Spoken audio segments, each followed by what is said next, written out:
Okay, we've all felt the sting of an enemy's attack. It's expected, right? But today, we're diving into something deeper, something way more complicated. We're talking about that unique kind of hurt, the one that comes from a trusted friend, a brother. And it's a pain that kind of forces you to look inward. And this quote just nails it. This kind of betrayal, it isn't just an attack. It's a disorienting experience that completely shakes the foundation of how you see the world and how you trust people. Think about it like this. When a stranger opposes you, you see the threat coming. You brace yourself, you get ready for a fight. But when it's a brother, well, that attack comes from inside your own walls. It forces you to question not just them, but your own judgment, your own ability to see people clearly. So you find yourself at this critical fork in the road. And the choice you have to make, it isn't really about them or about what they did. It's about who you are going to become in the face of this broken loyalty.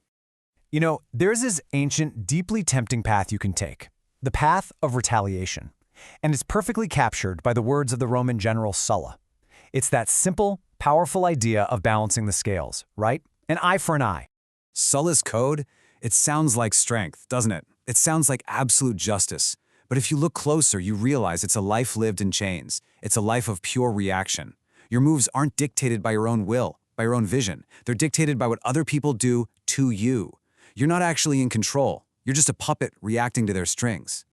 So, in the wake of a betrayal like this, you really have a choice to make. There are 3 very different paths you can walk down. So let's explore what they look like.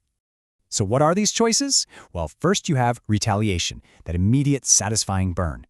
Then there's denial, the quiet poison of pretending it doesn't matter. And finally, you have the much harder but ultimately freeing path of transformation.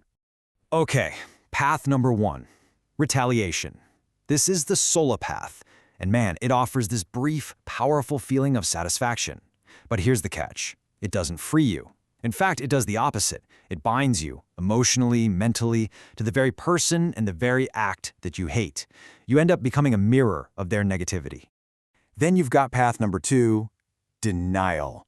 This is that quiet avoidance. You just tell yourself, it didn't matter, you sweep it under the rug. The problem is, any lesson you refuse to learn has a nasty habit of repeating itself, usually with a different person playing the same role. And that brings us to the third path. This is where the real growth happens. It's about using this incredibly painful experience not as a weapon to use against someone else, but as a tool, a stone to sharpen yourself on. This path of transformation begins with one very rare thing, ownership. But wait, this is absolutely crucial. You are not taking ownership for their betrayal. That is 100% on them. No, you take ownership of your awareness, of what you, yourself, failed to see. This path requires asking yourself some really tough questions. It's like doing a personal inventory. What did I miss? Where were my blind spots? Where did I give my trust away too easily? And this isn't about blaming yourself, not at all. It's about sharpening your perception for the future so this doesn't happen again. And one of the very first lessons that comes out of this self-examination is learning to tell the difference between true loyalty and simple convenience. See, loyalty is about principles. It shows up when things get hard. Convenience, that's just about mutual benefit, and it vanishes the second things get tough. So you start to ask, were they a true ally or just an ally of opportunity? The second crucial lesson here is understanding that massive gap between what somebody says and who they fundamentally are. A person's character isn't revealed in their promises, it's revealed in their patterns of behavior, especially when they're under pressure. Transformation teaches you to watch what people do, not just listen to what they say. You know, there's this old alchemical concept that frames this whole idea perfectly. It's called vitriol. It's an acronym for a Latin phrase that means visit the interior, and by refining, you'll discover the hidden truth. In this context, the betrayal itself, this painful, heavy, unwanted thing, it actually becomes the raw material you need for your own refinement. It's how you discover a hidden truth about yourself. And this brings us to the ultimate takeaway from this whole process. It's not about just recovering from the experience. It's about being reforged by it. So what does that mean?